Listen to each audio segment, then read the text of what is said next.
মুসলিম মার খাচ্ছে। এই পৃথিবীতে 250 কোটি মুসলমান আছে, তার মধ্যে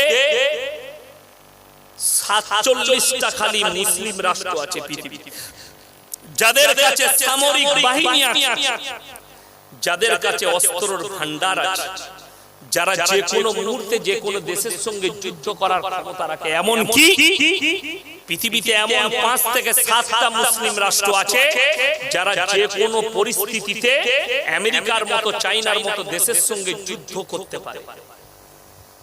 এতটা তাদের কাছে সামরিক ক্ষমতা আছে। অথচ গাজা, ফিলিস্তিনের শিশু, নিরীহ শিশু মারা যাচ্ছে। বর্তমানে যিনি পৃথিবীর সবথেকে বড় মুফতি, তিনার নাম হচ্ছে আল্লামা তাকি উসমানী, পাকিস্তানে উর্দুতে বক্তব্য দেয়, মোবাইলে ফেসবুকে দেখতে পাবেন উনাকে। উনি এক সপ্তাহ আগে বলেছেন, मैंने पूरे होश व हवास में और बड़ी हालत देखने के बाद इस नतीजे में पहुंचा हूं कि मुसलमान के लिए इजराइल के जितने प्रोडक्ट है ये हराम है, ये हराम। এরপর যদি বলেন হুজুর ইসরায়েলের প্রোডাক্ট হারাম, হ্যাঁ, প্রত্যেকটা মুসলমান, শুধু ভারতে নয়, প্রত্যেকটা দেশের মুসলমানরা ইসরায়েলকে হেল্প করছে। ইসরায়েলকে হেল্প করছেন আপনি, তার প্রমাণ আমি এখানেই দিই। যদি বলেন দেখুন, Thums Up, Coca Cola, Sprite, 7 Up, Mirinda, Fanta, Dairy Milk, chocolate, এই ধরনের কিছু অনেক প্রোডাক্ট আছে তাদের। এই আমি জলসায় এলাম, প্রথমেই আমাদের জন্য কি নিয়ে এলো বলে লিমকা ঢেলেছি আপনাদের জন্য। আমি আজ বলে ফতোয়া দিয়েছি বলে নয়, আমরা বাপ্পাটা জীবনে এই মালগুলো খাই না, কোনোদিনই খাই না। চলুন, কেন হারাম ফতোয়া দিলে আপনি কেন হেল্প করছেন? এই ভারতের 40 কোটি মুসলমানের মধ্যে 20 কোটি মুসলমান, তারা যদি একটা 2 লিটার থামস আপ কিনে প্রত্যেক দিন, 20 কোটি মানুষ যদি 2 লিটার করে থামস আপ কিনে, যেমনি আপনি 2 লিটার থামস আপ 100 টাকায় কিনবেন, 40 টাকা সঙ্গে সঙ্গে ইসরায়েলের পকেটে যাবে। 4 20 80 একদিনে 80 কোটি টাকা ভারত থেকে খালি ইসরায়েলের পকেটে যাচ্ছে, তাও আবার মুসলিমরা দিচ্ছে। হিসেব করুন, 3 8 24, এই ভারতের মুসলমানরা ইসরায়েলের মাল ব্যবহার করে 240 কোটি টাকা মাসে দিচ্ছে মুসলিমকে মাল। অনেকজন ইতিহাসের পাতায় বদনাম করা হয়েছে, হিটলার করা হয়েছে না? আপনারা ঔরঙ্গজেব রহমতুল্লাহ আলাইহির নাম শুনেছেন না শুনেননি? বাবা কথা বলে না, নাম শুনেন? রাজা ঔরঙ্গজেব রহমতুল্লাহ আলাইহির জন্য আজকে ভারতের মাটিতে যারা বদনাম করছে, একজন বলছে औरंगजेब तो ऐसा एक जालिम बादशाह था, रोजाना 2.5 लाख जनों को मार नहीं देते थे तो उनका पेट में भात हजम नहीं, खाना हजम नहीं होता। প্রত্যেক দিন 2.5 লাখ লোককে হত্যা করেছে ভারতে ঔরঙ্গজেব। এরপর সমীক্ষা বলছে যদি রোজ 2.5 লাখ হয়, 2 লাখ করেই ধরুন, 30 দুগুণে কত? কথা বলে 60 লাখ। যদি মাসে 60 লাখ হয়, 6 বার 72, এক বছরে কত? 7 লাখ 2,000, 7 লাখ 20,000। এক বছরে লোক হত্যা করেছে 7 লাখ 20,000। তিনি 50 বছর রাজত্ব করেছেন। আর হিসেব দেখাচ্ছে ঔরঙ্গজেব রহমতুল্লাহ আলাইহির জামানায় ভারতের সব মিলিয়ে পপুলেশন ছিল, মানুষ ছিল 11 কোটি।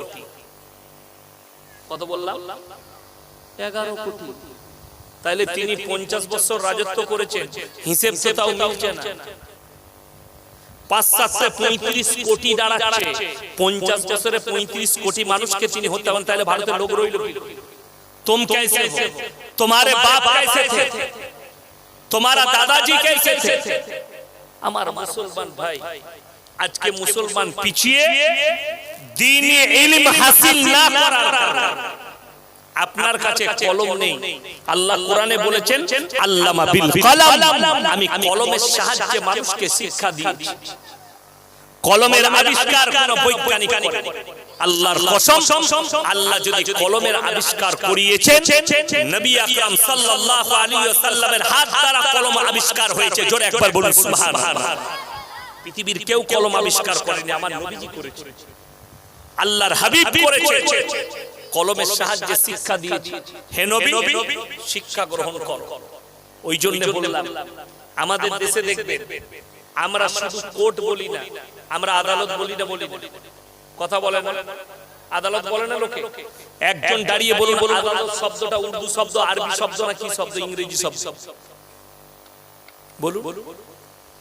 আদালত শব্দটা তুমি তোমার উকিলকে জিজ্ঞেস করবে। আদালত শব্দটা ফারসি শব্দ। এই পৃথিবীতে বিচার ব্যবস্থা এসেছে, প্রথম পৃথিবীতে যিনি বিচার ব্যবস্থা করেছেন তিনি হচ্ছেন আমিরুল মুমিনিন উমরে ফারুক রাদিয়াল্লাহু তাআলা আনহু। জোরে একবার বলুন সুবহানাল্লাহ। পৃথিবীর মানুষ বিচার ব্যবস্থা জানতেন, তিনি নিয়ে এসেছেন।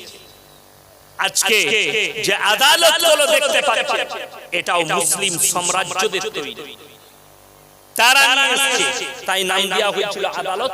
এটা ফারসি ভাষা, পারস্য দেশের ভাষা।